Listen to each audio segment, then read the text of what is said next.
What's good, family? Welcome back to another video. Today we're going to react into DMX talks about meeting Satan and exposes the elite from prison.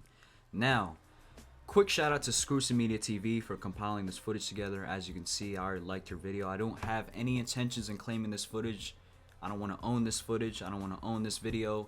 All rights go to you, my man. You put the work in. You compiled the footage together. I simply just want to provide my analysis, my insight, break it down, decode, decipher anything that he might be saying in this video.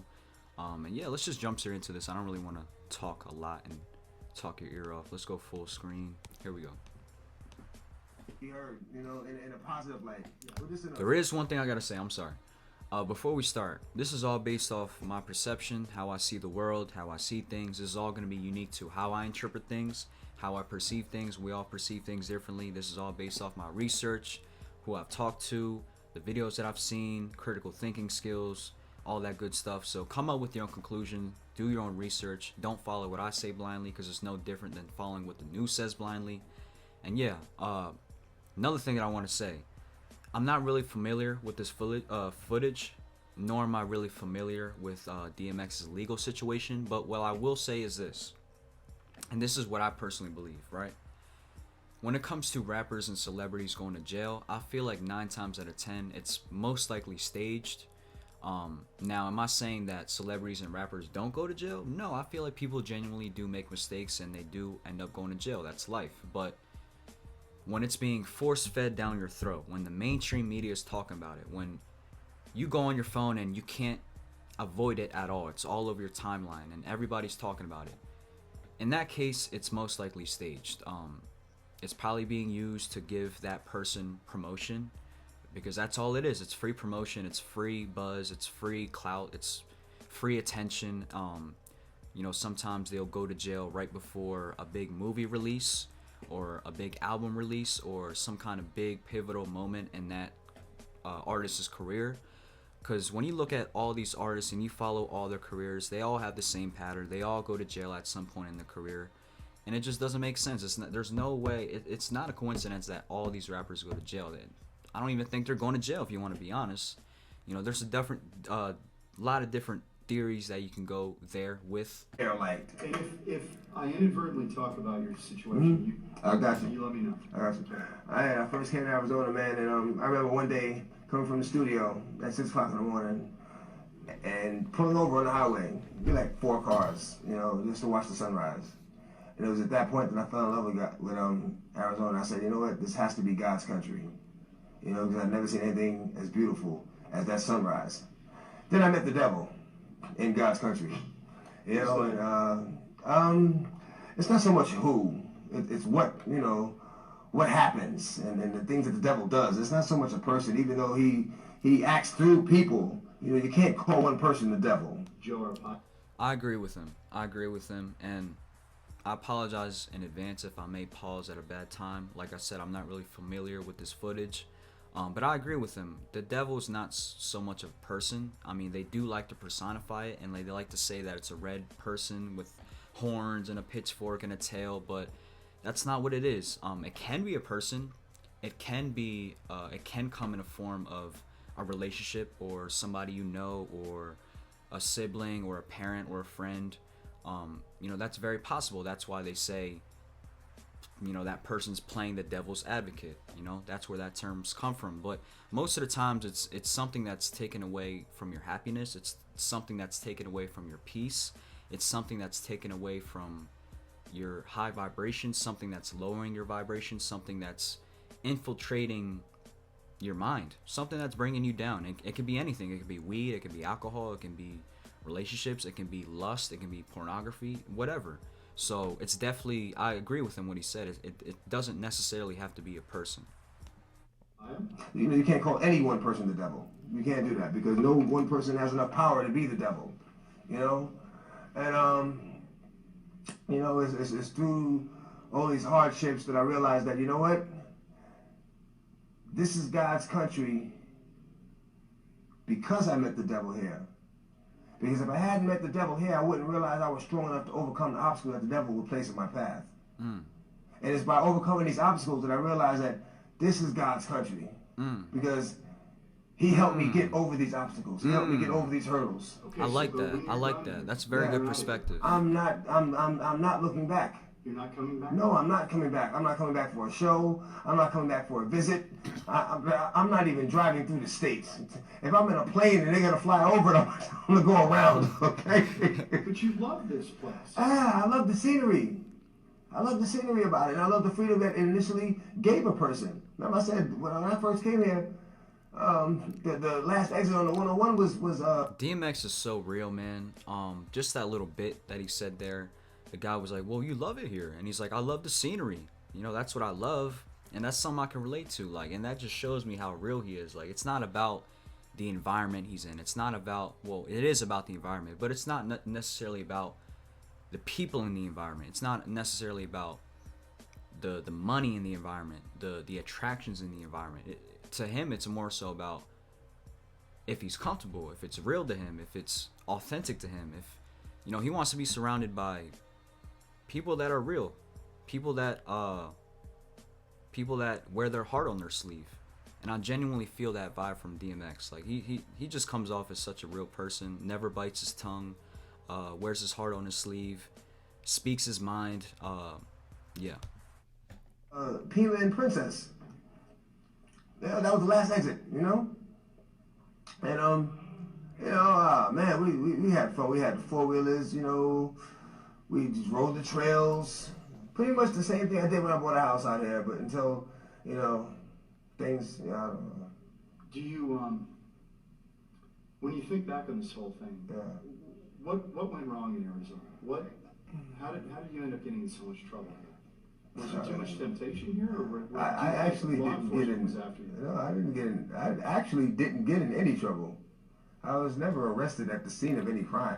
And this is going back to what I said in the beginning of the video. You know what? Let me just let him finish, because I don't want to jump to conclusions. Let's just let him finish, and then I'll add what I have to say.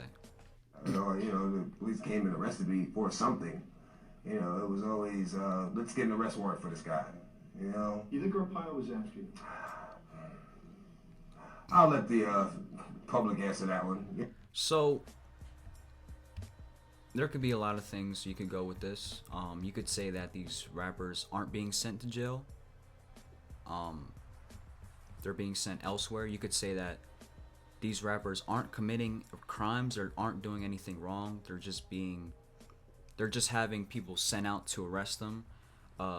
Now you may be asking why. You know, why would anybody do that? Why would somebody send out police officers or SWAT team, or, you know, why would somebody send out somebody to arrest somebody else? Money.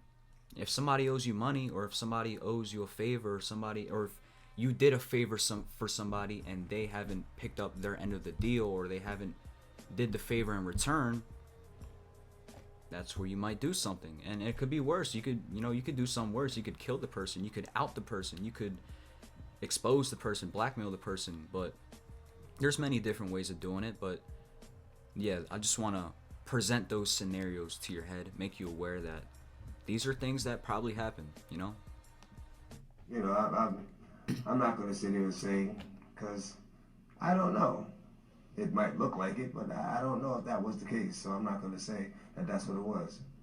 You know, but we're all God's children, and I do pray for that, man. You know, as I pray for everyone else. You know, whether I know you or not, I pray for my friends, family, loved ones, and as well as my enemies every night. You know, because we're all God's children.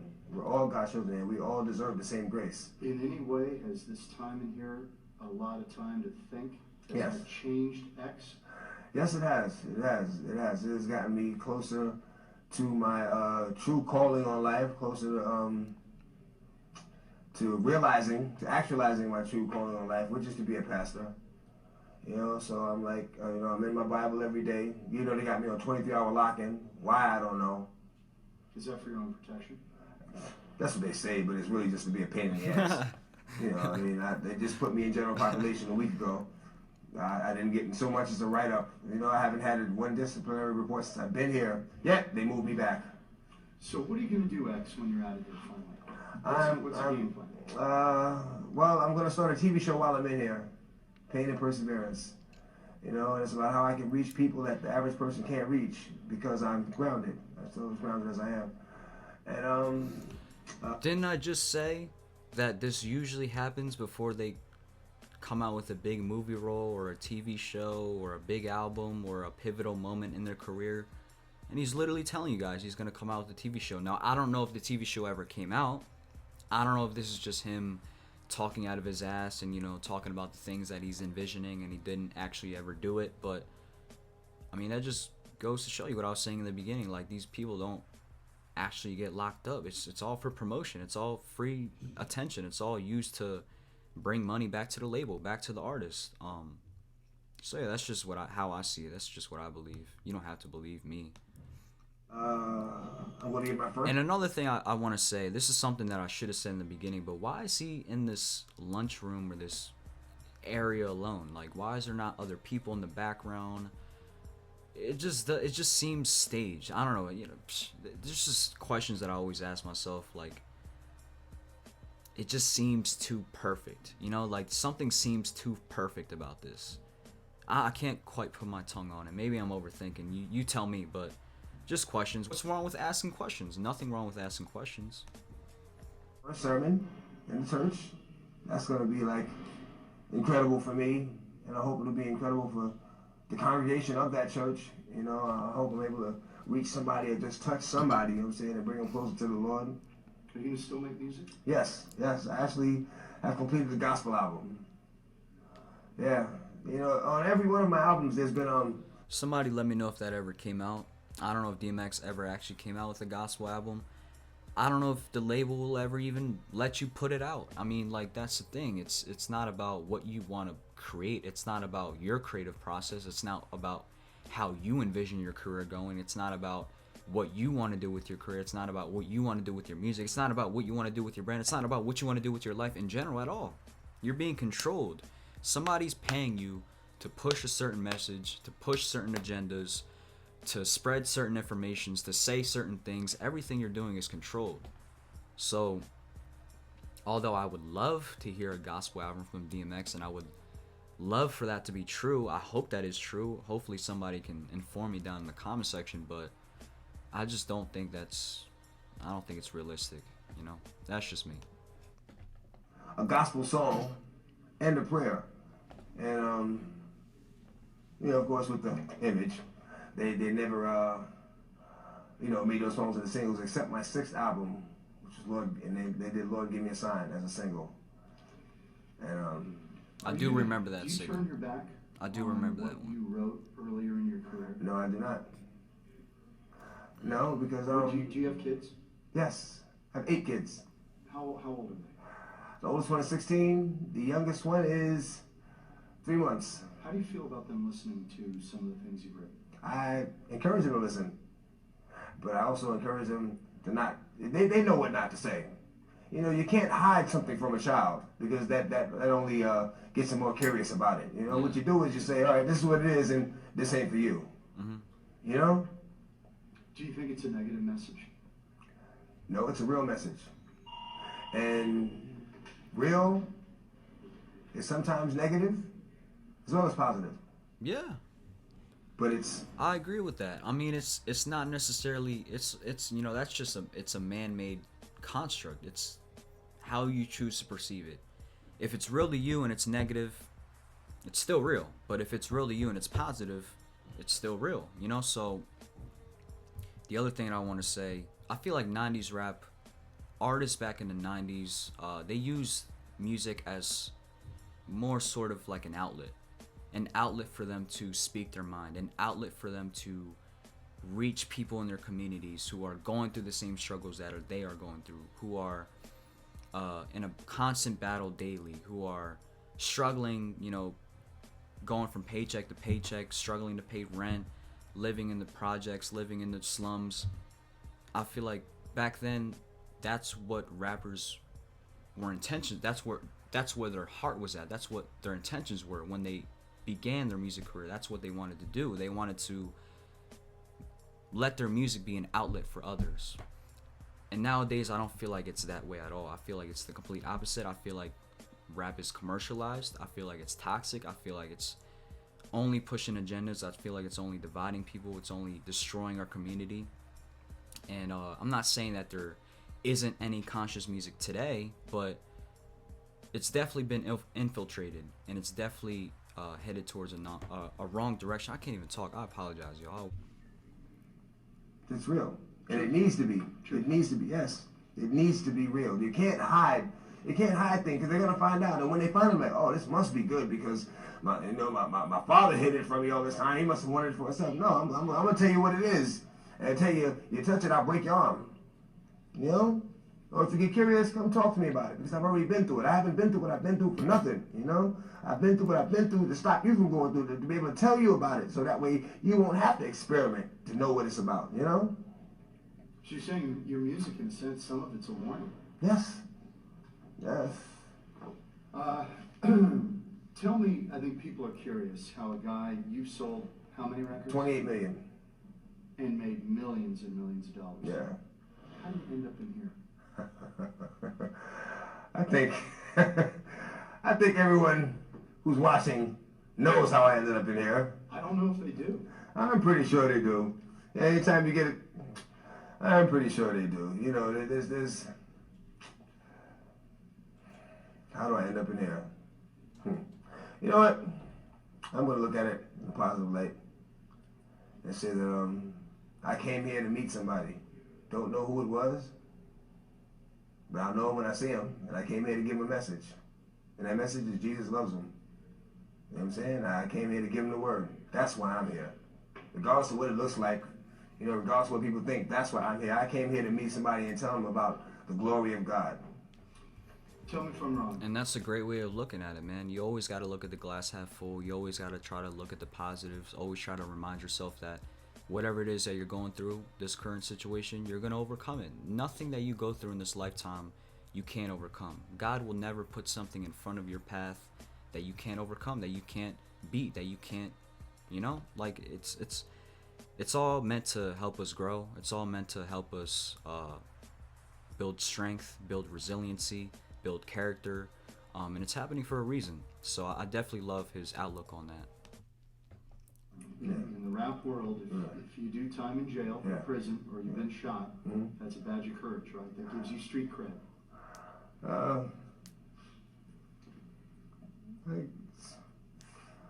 Not really. No, I wouldn't say so. I guess in any world, you know, it has people like, ooh, you made it. You know, that's like surviving something that a lot of people didn't survive. So I guess in that aspect, but that's not so much the rap world, it's in any world, you know? So does this time in jail here, does it help your standing with your fans? Or? No, it's actually, man, it's wasting time. You know, it's wasting time. There's so many things I could be doing.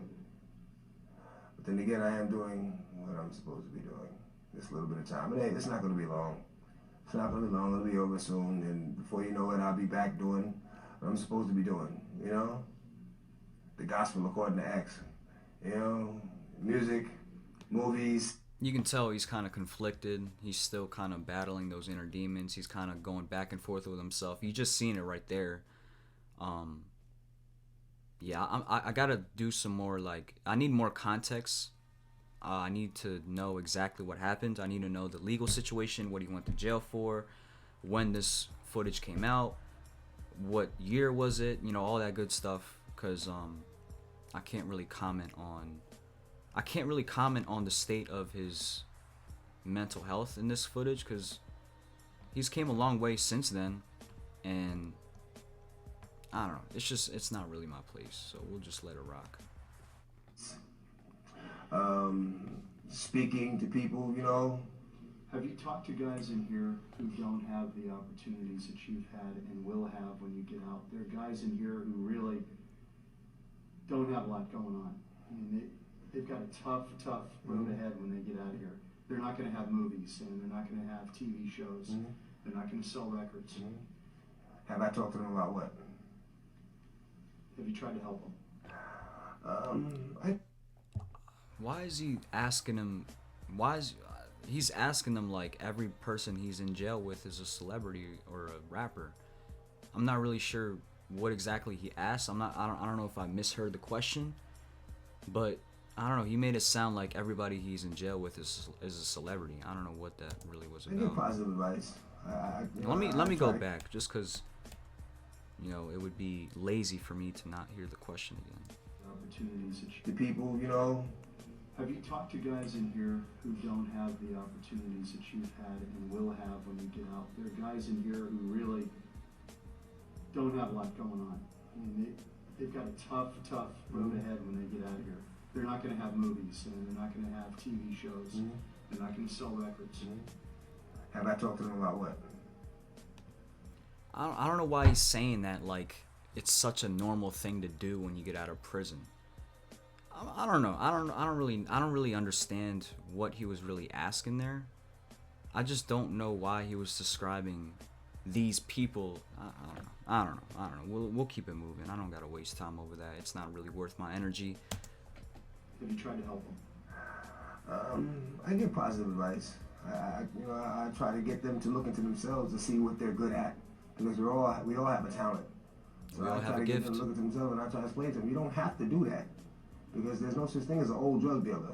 You know, there's no old players. You know, there's no old gangsters. You know, so I give them something to think about. You know, and there's so many other things that you could do, but you know, people do what they want to do, and I'm not their father, so I just tell them, you know, the best thing I can tell them at that particular time, and hope they get into it. You know, but I always tell them that Jesus loves them. And that was the interview. Didn't really get as much information that I was hoping to get from it. I was expecting him to say more. I was expecting something more deep to be said in this video, but hey, I mean, I'll take what I can from that. Hopefully you guys were able to better understand what he was saying. Hopefully you guys were able to pick up on everything he was saying. I guess we're gonna wrap the video there. I don't really have too much left to say. RIP DMX. What I will say is that, man, this is just, you know, ending of the video, question of the day. Leave a comment, leave your opinions, let me know what you think. But, you know, there's people that like to say that DMX was cloned. Now, I don't know if that's necessarily true, but I will admit he doesn't look different, or he looks a lot different than what he looked like before he died. Just some things to think about. You know, do your own research. Like I said in the beginning, don't follow what I say blindly, because that's no different than following what the news says blindly. Come up with your own conclusions. Do your own research. I'm just here to provide my perspective. Hopefully I was able to give you a piece of the puzzle.